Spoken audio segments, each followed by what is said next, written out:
Hello, Rob here from the Flanagan Homestead. I'm back at the firewood pile ready to make some more bundles for my firewood stand, and I'm here to talk about two things that are going on right now. One is the effects of the burn ban, and two is how my pile was drying or not drying and what I'm doing about it.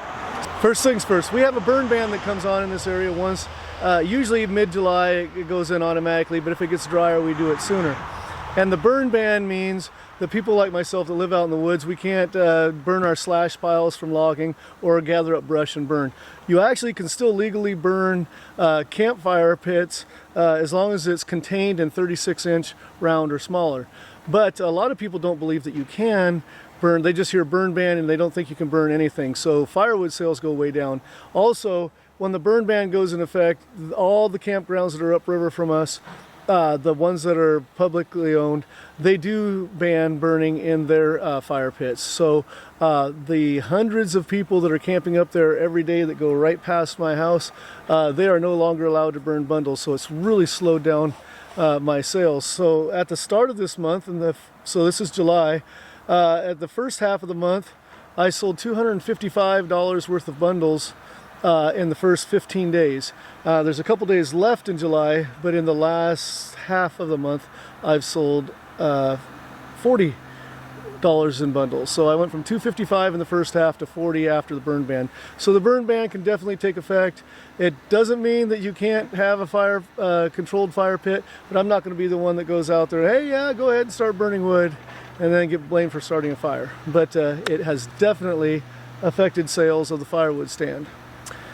The other thing I want to talk about is, because this is a new property to me and I started processing my wood over here, you can see if you turn it uphill here that I got more logs ready to go down. But I don't have a permanent structure or a permanent roof to put the firewood in, and so I stacked these in rows and tried to leave open rows so that air could get through it. And then I had more and I threw it on top. Creating a dome, and I put a tarp over the top of that so that the water would run off in all directions. And I actually tied up the tarp so that it just barely went over the top of the wood pile, and it did not go to the ground because I wanted airflow to go through there. So I thought the firewood would dry fairly easily. But what has happened is, obviously there wasn't as much airflow as I had hoped. And I take my moisture meter because I want to make sure I'm selling a good product to my customers. And the stuff that's on the outside edges is definitely below the 20% moisture that we want to sell at. But as I've worked my way into the pile, I found that there's a higher percentage of moisture. And so some of those logs I've moved out here a little bit further, you can see, and they're drying out there. I don't have the tarp on because it really doesn't rain here in July and August, and so the sunlight's hitting it, the air is going through, and it's drying out quickly. But I've been bringing wood off from this side over here, and then wood off from this side over there, and then kind of working my way. I'm kind of nibbling around the firewood stand. It's kind of like reverse of ice cream, you know, when someone sets the ice cream out on the counter and they don't put it away, and I like it a little bit softer. So after it's been sitting out there a few minutes, I scoop off the top and around the edges. Well, this is drying off the top and around the edges, and so I'm going that way. The plan was to be very efficient. You can see my pick, I can back up my pickup right to the pile, except I've got another pile in the way here.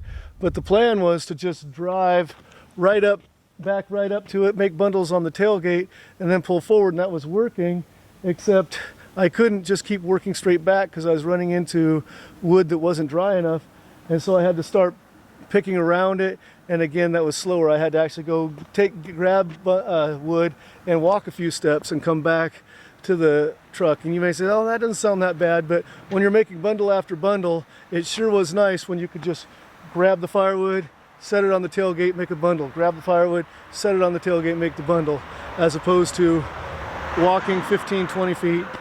It just adds up over time. It's less efficient.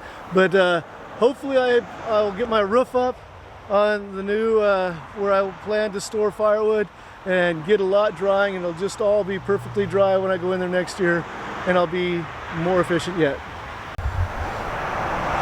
Thanks for joining me on the Flanagan Homestead, where Christmas trees are my business, teaching and cleaning horticulture is my job, and outdoor projects like my firewood stand are my passion. Hope to see you again soon. Be blessed, everyone.